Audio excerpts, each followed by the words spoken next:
cela reflète nos sorties annuelles, de l'eau, du lisier et des chutes. Alors, mettez-vous dans votre canapé et on regarde tout cela en détail. Toujours la même équipe, Alex sur son AJP, Benoît sur sa 800 GS et Franck sur son 690 Enduro. Le premier tronçon de ces 1250 km fait 200 km sur le TET numéro 7. Bon bah voilà, début de la trace, on est dimanche, toute l'équipe est là, on vient de plier.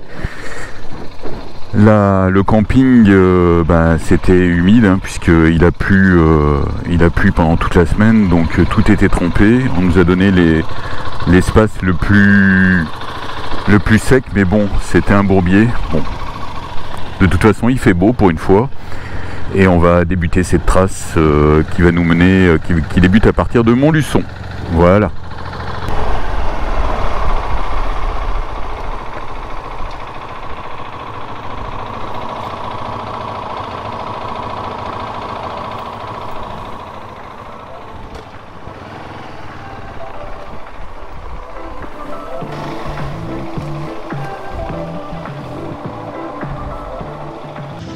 Et cela commence fort, pour s'échauffer un petit single avec un petit ruisseau en contrebas. Et Alex est prophète sur son futur lors de ce commentaire. Oh, je suis bien. Je suis dans la rivière.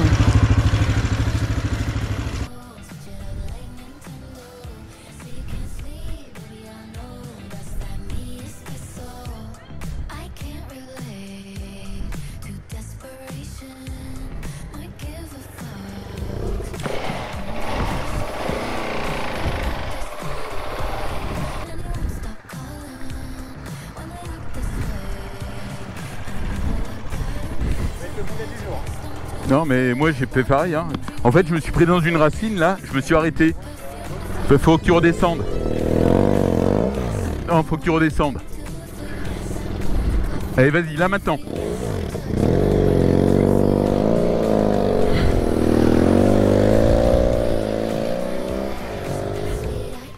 Un passage à niveau sorti de nulle part sur une piste, espérons qu'il fonctionne.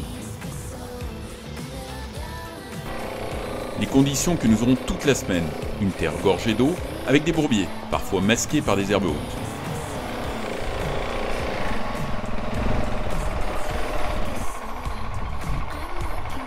Au nord de Commentry, on s'est dégonflé pour passer ce gué, car profond et avec du courant. Passer par la passerelle aurait été possible en retirant les sacs, mais nous avons préféré faire demi-tour. Bonne journée.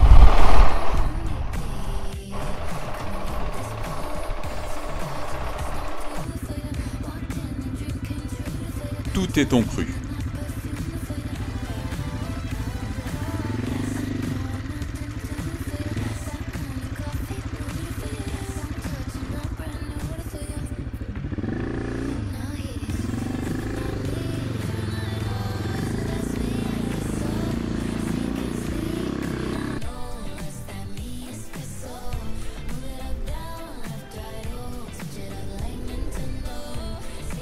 Benoît fait la première chute, comme depuis 5 ans, mais cette fois c'est dans du lisier. C'est normal. Que tu fasses la première, c'est normal. Ouais, ça c'est fait. Bon attends, par contre là tu vas te pourrir, donc ne te mets pas comme ça parce que là ça pue hein. C'est de l'herbe, c'est de la...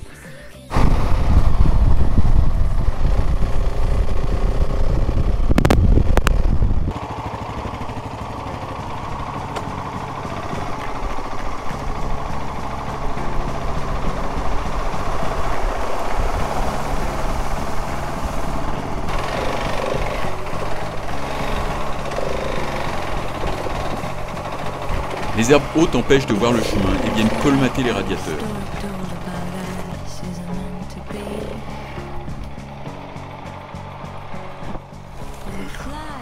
La deuxième sur moi.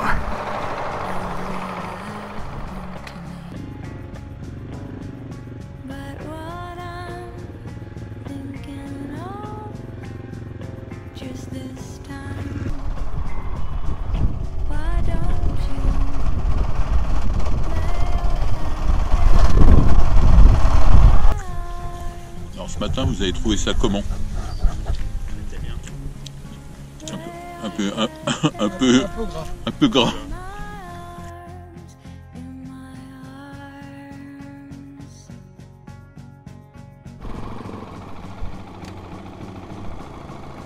Après la pause, c'est encore pire que le matin. Nous sommes dans de l'eau avec du purin en suspension. Les champs à vaches ont été lessivés par les pluies qui se sont déversées sur les points les plus bas, que représentent les chemins.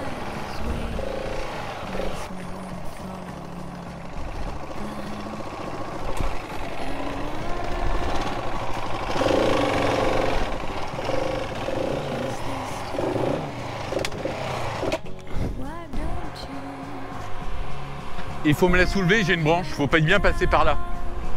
Là il y a une branche, on passe pas. Tu peux me la soulever?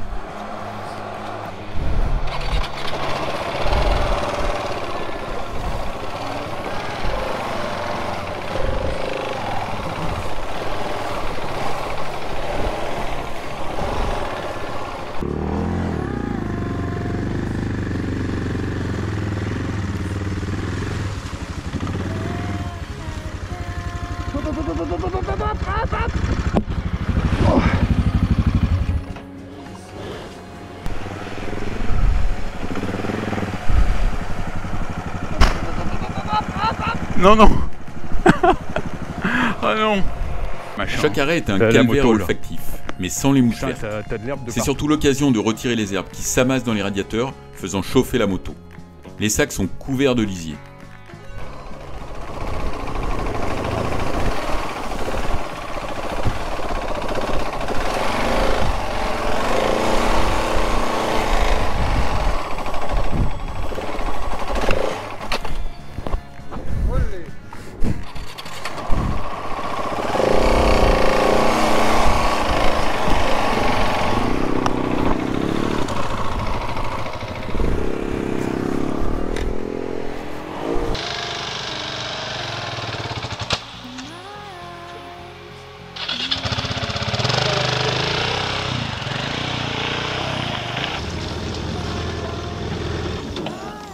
Je te propose, Benoît, Ouais.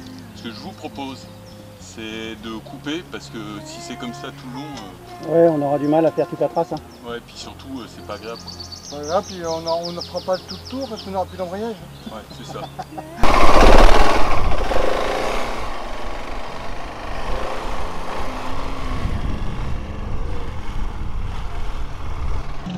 Nous avons fini par nous rendre directement au camping de Vierzon, en s'étant préalablement arrêtés dans une station de lavage pour nettoyer les motos et les sacs, pour pouvoir les ouvrir sans tout salir à l'intérieur.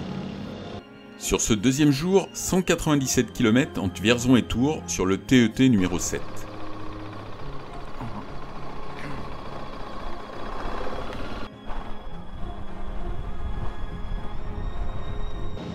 La journée commençait pourtant bien, du soleil et des pistes faciles.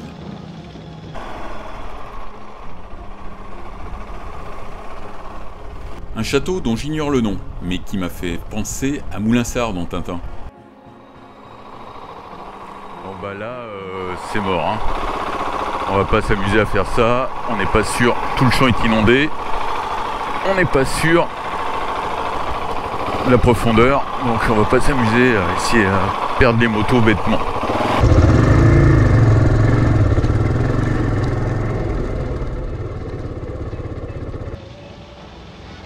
Et puis nous avons retrouvé les conditions de roulage d'hier, les herbes hautes et du lisier.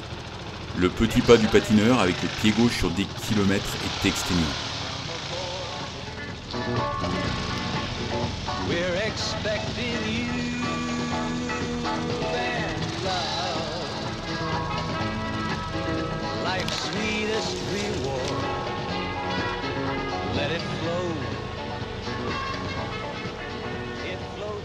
Les conditions deviennent de plus en plus difficiles lorsque nous longeons le Cher en crue, juste après Châtillon-sur-Cher. Le chemin, submergé par l'eau, n'est plus visible. À ce moment, la profondeur de l'eau est d'environ 50 cm.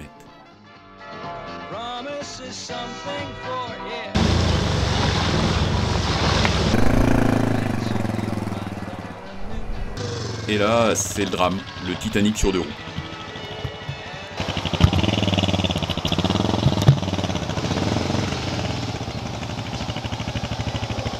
Ouais, c'est profond, hein.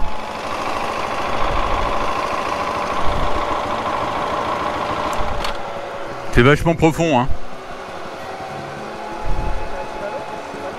Ah ouais, mais bon, après, entre ballot pas loin et ballot sous l'eau.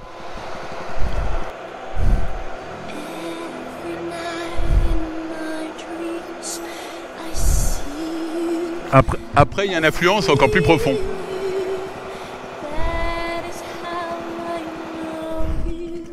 Reviens, hein.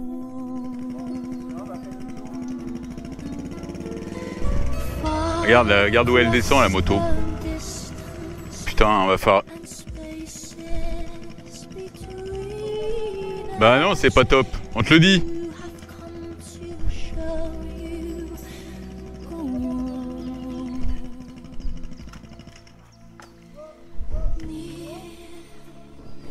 Plus droit, ça va encore s'enfoncer. Faut que tu reviennes, hein.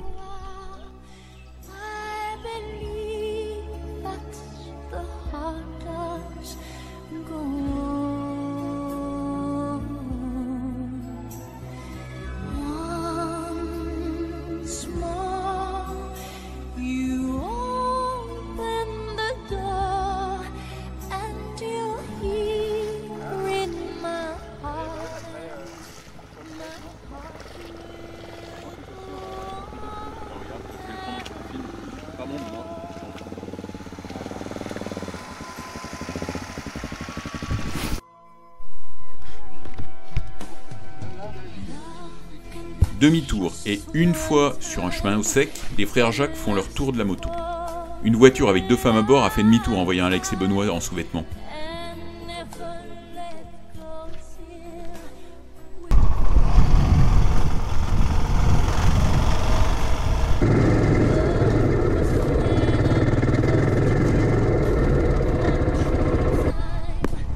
La PR7 d'Alex ne tient plus le ralenti et coupe dès qu'il rend les gaz.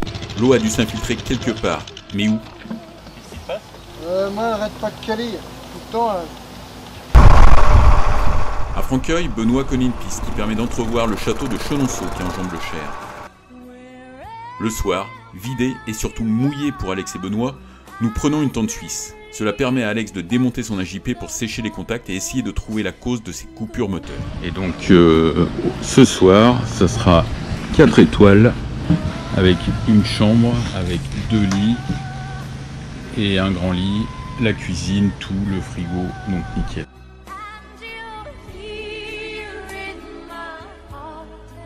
Une journée écourtée afin de se rendre dans un garage moto qui connaît cette marque portugaise.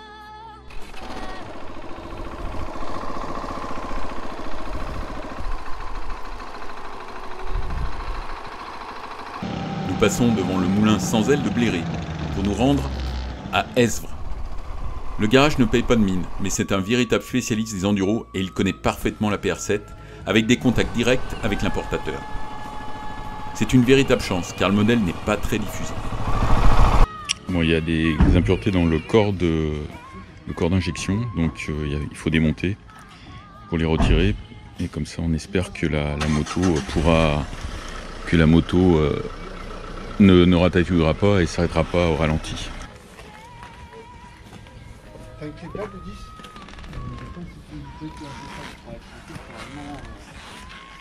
Benoît et moi quittons Alex sans savoir quand nous nous retrouverons sur la trace.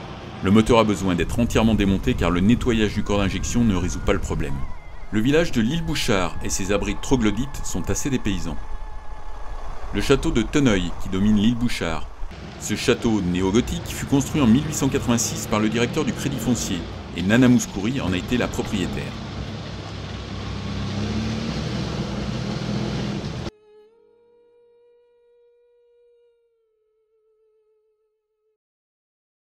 Après de belles pistes, retour à la Gadoue.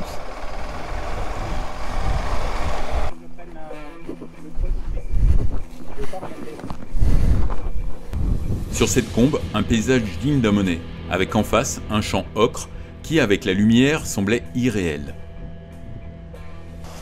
Suivi, pour arrêter les rêveries, d'une bonne piste en gros gravier bien épaisse pour se gameler.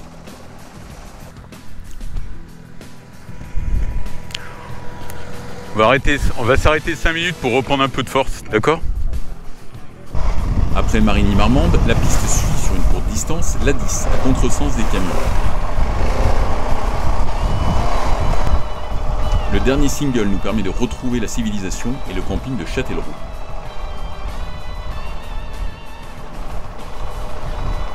Début de la journée dans les Hautes-Herbes pour 193 km sur le TET 7 et 27.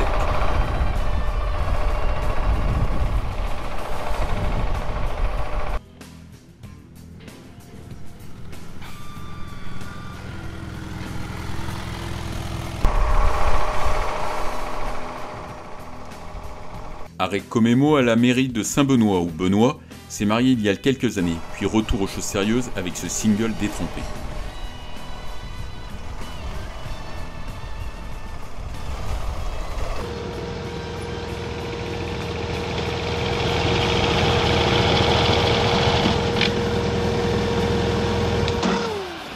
En fait, j'ai regardé derrière. Ah ouais, merde. J'ai regardé si tu arrives, si tu passais. Donc, du coup, bah, je me suis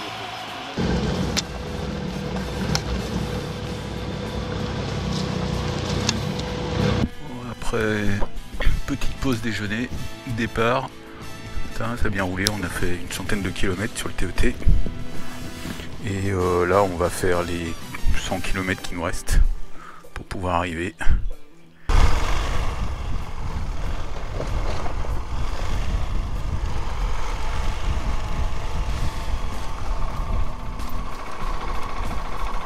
Les vestiges du château de Vivonne, du XIIe siècle, à côté de la N10.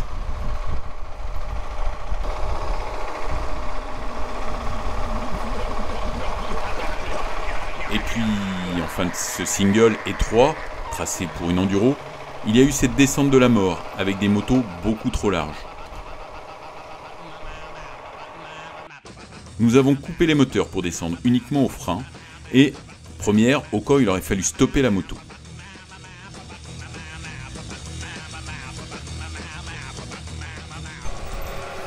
C'est chaud, hein. Ouais, non mais t'es...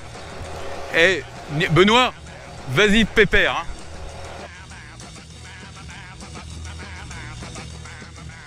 Si au début cela se passe bien, même si c'est chaud en largeur, c'est le drame.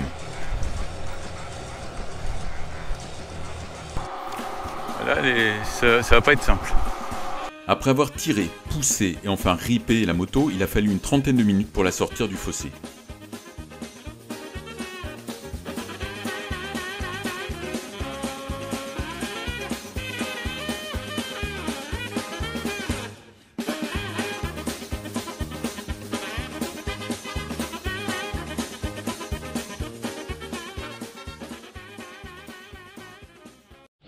Ouais, donc en gros, bon, pour descendre la côte pentue, technique de mise au point mort, et puis avec l'embrayage pour descendre. Sauf que il faut couper le contact, parce que quand on veut reprendre de la vitesse, là elle a redémarré toute seule, et ça m'a envoyé dans le fossé d'en face. Voilà, je me suis fait surprendre. Bon ben on cherchait de l'eau et on en a trouvé dans un cimetière. C'était le moyen le plus facile. Et c'est Benoît qui a eu l'idée de s'arrêter dans le cimetière pour récupérer l'eau, parce qu'on était à court d'eau.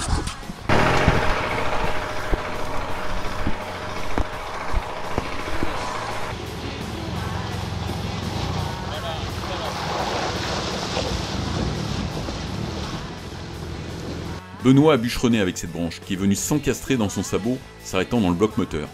Sur cette étape, entre Bellac et la souterraine de 132 km, nous allons emprunter le TET 27, 23 et 2. Avec la très bonne surprise de retrouver Alex, qui est arrivé de Tours, vanné à minuit, en se vautrant devant le gîte. Avec au final plus de peur que de mal pour lui, avec de l'eau dans l'essence qui provoquait les hoquets du moteur.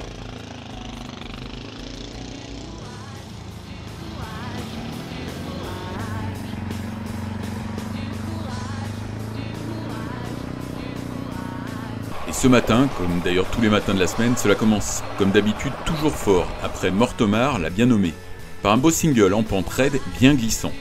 Ça me rappelle quelque chose.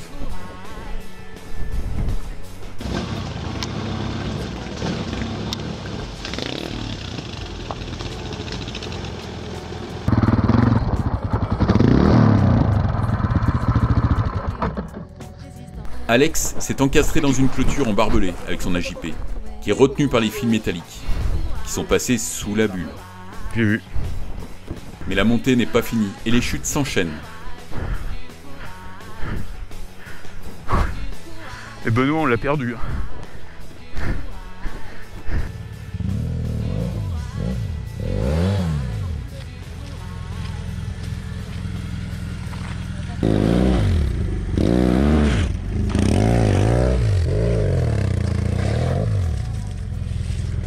Allez, posez.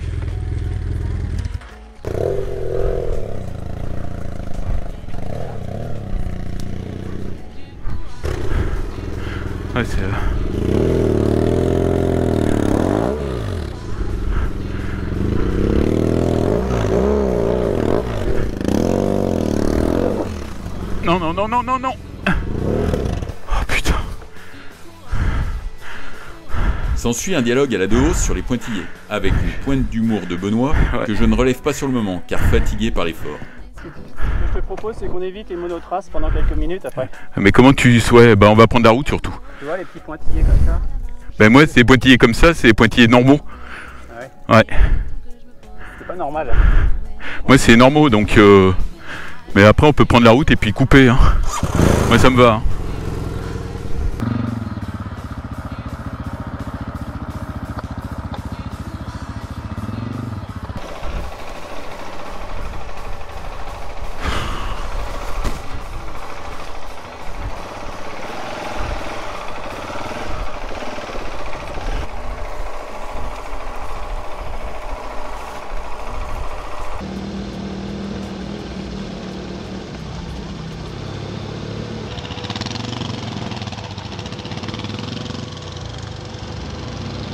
Pour les fans d'Urbex, le château émetteur Art déco de Nieul, construit en 1937 et abandonné en 2014. Séquence bûcheronnage grâce à la scie portative de Benoît, bien pratique, qui nous évite un long détour.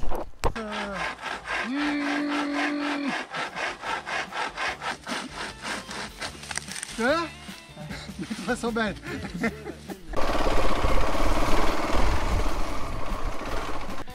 Près de Chaptelat, Benoît pose proprement son 800 dans une boue bien collante, qui nous a posé des problèmes pour la sortir. Elle est plantée, hein. Elle est bloquée. Hein. Elle est posée.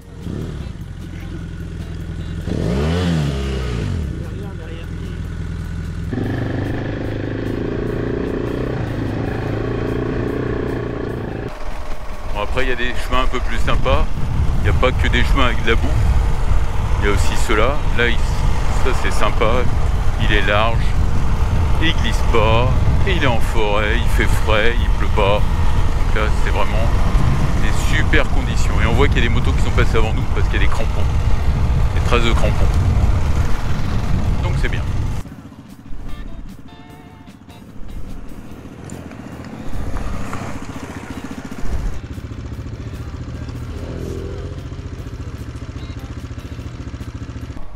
À la souterraine, nous louons un bungalow pour passer une bonne nuit, sachant que des orages sont annoncés sur la région.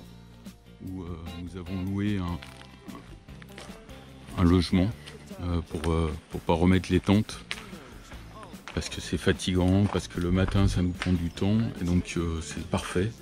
Il y a une petite cuisine, une table, un grand lit pour Alex ce soir, parce que moi j'ai déjà été dans le grand lit, et une chambre avec 2 lits. Dernière étape de notre parcours de 158 km sous un ciel gris, sur le TET numéro 2.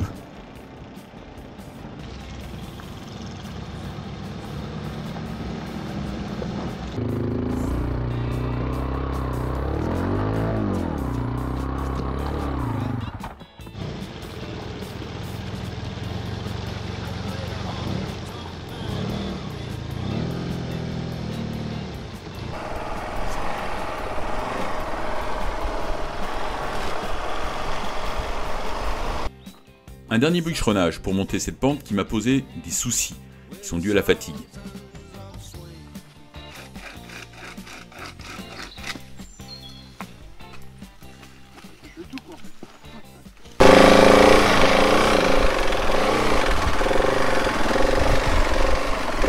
Tout ce qu'il faut pas faire. J'ai jamais pu me mettre debout.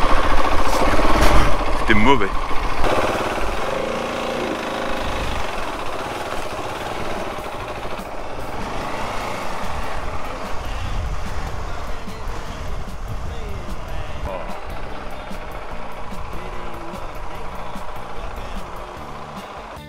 Dernier gros guet, qu'Alex, qui est devenu aquaphobe, préfère prendre par la passerelle, alors que Benoît et moi, nous le traversons bien qu'il soit très profond.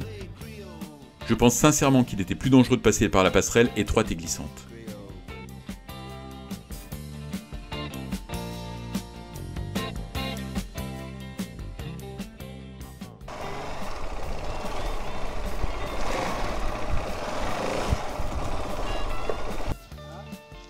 Dernière chute d'Alex dans les herbes.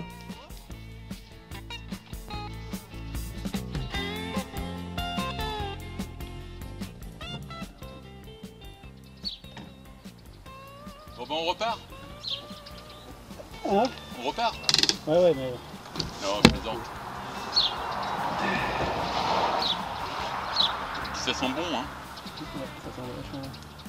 Il est pas tard, hein, il n'y a même pas 14 heures. Ouais. Allez. Il reste 80 km. Il reste 80 km. Ça fait la moitié, quoi.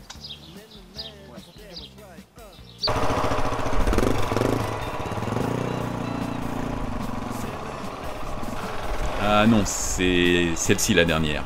Et Alex a le pied coincé entre la racine et la moto. Nous sommes tellement rincés qu'il faut que Benoît nous aide pour remonter la moto et libérer Alex. 3. Ah putain. Attends. Bon, on va te laisser là et on brûle la moto. C'est pas voulu. 1, 2, 3. T'as commencé à 2,5 toi. Allez, dernière piste, ou une des dernières, avant d'arrêter notre tour. On aura fait 1200, à peu près du 1250 km en 5 jours. Bon, il y a pas mal d'étapes qu'on a été obligé d'écourter parce que c'était trop dur, c'était beaucoup trop dur. Et il y avait de la boue, il y avait une étape, il y a un jour on a fait 5 km en 1 heure, donc c'est pas comme ça qu'on peut progresser avec des étapes à 180 km et à 200 km par jour, ce qui avait été prévu. Voilà. Et enfin, le passage quotidien par la station de lavage au moins une fois par jour selon l'odeur de la moto et l'encrassement du radiateur d'eau. Honnêtement, je n'ai pas été séduit par les paysages de cette trace et en 2025, nous effectuerons le parcours TET à l'est de Montluçon, avant de redescendre en 2026 vers des pistes plus caillouteuses et un climat plus sec.